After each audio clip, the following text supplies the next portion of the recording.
तो सभी को जय मसीह की फिर से स्वागत है आपका एक और नई वीडियो में। प्रभु आपको ढेर सारी आशीष दें। आज हम देखने के लिए जा रहे हैं प्रभु का वचन गर्भपात के विषय में क्या बोलता है। तो बिना समय गवाए हम वीडियो की ओर चलते हैं। बाइबल में किसी रीति से भी गर्भपात के विषय में नहीं लिखा है, लेकिन कई रीति से बाइबल में बताया गया है।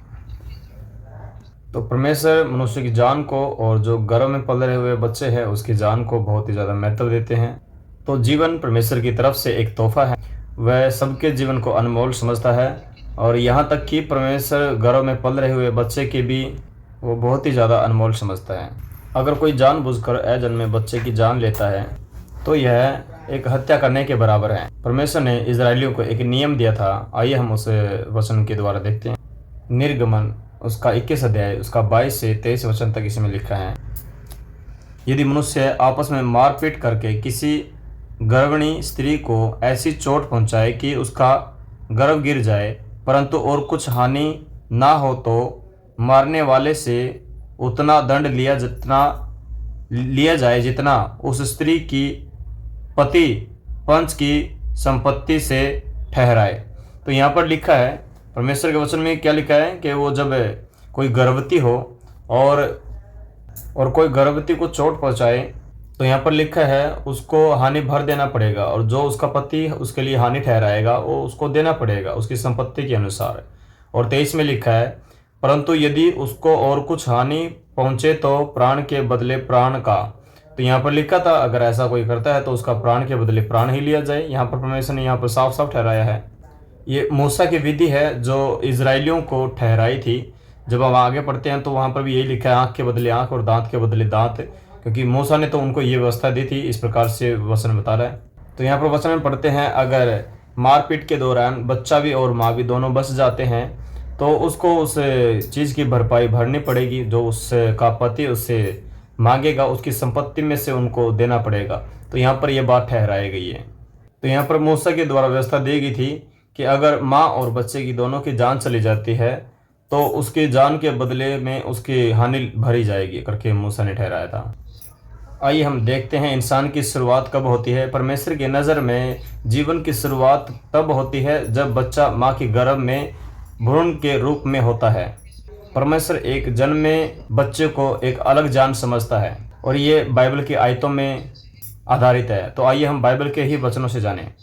तो आइए हम वचन में देखते हैं। भजन संहिता 139 उसका 16 वचन में इस प्रकार से लिखा है, मेरे बेडोल तत्व को देखा और मेरे सब अंग जो दिन दिन बनते जाते थे, वे रचे जाने से पहले तेरी पुस्तक में लिखे हुए थे। तो दाऊद इस वचन को लिखता है कि जब मैं गर्भ में था, जब मेरे अंग दिनों के अनुसार बढ़ते थे, तो वहाँ पर लिखा है जब मैं रचा जा रहा था तो हर एक अंग तेरी पुस्तक में लिखे जाते थे।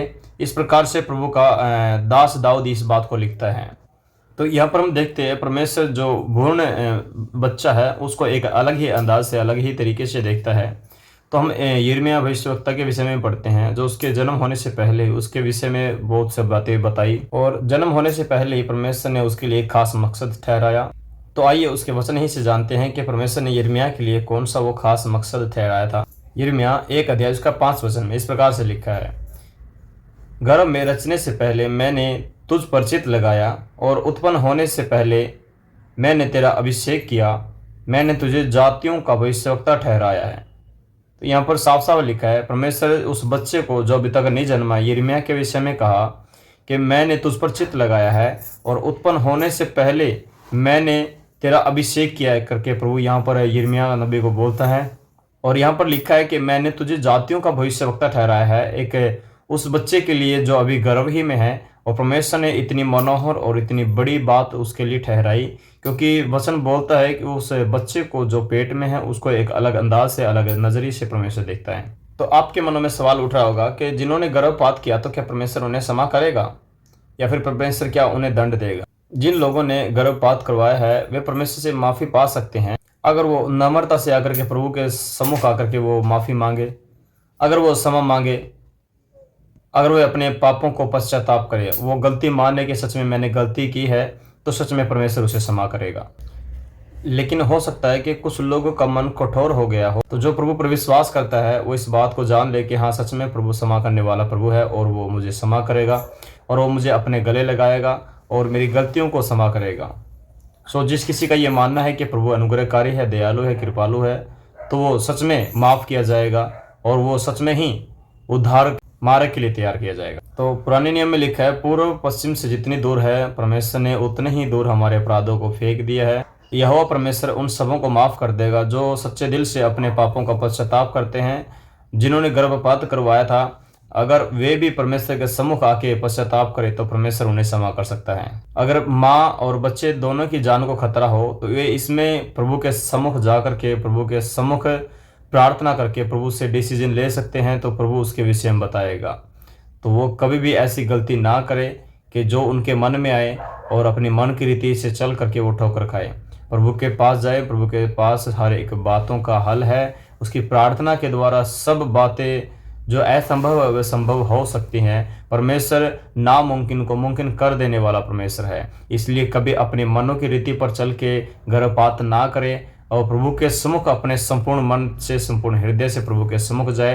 तो वचन में लिखा है, क्या जाने वो पछताए और तुमको ऐसा करे कि तुम्हारी प्रार्थना और तुम्हारे अन्न-बलि, तुम्हारे दान परमेश्वर के सामने उपस्थित हो जाएं। हाँ, परमेश्वर अनुग्रहकारी है, दयालु है, कृपालु है, वो हमें क्षमा करता है, बार बार हमें मौका देता है।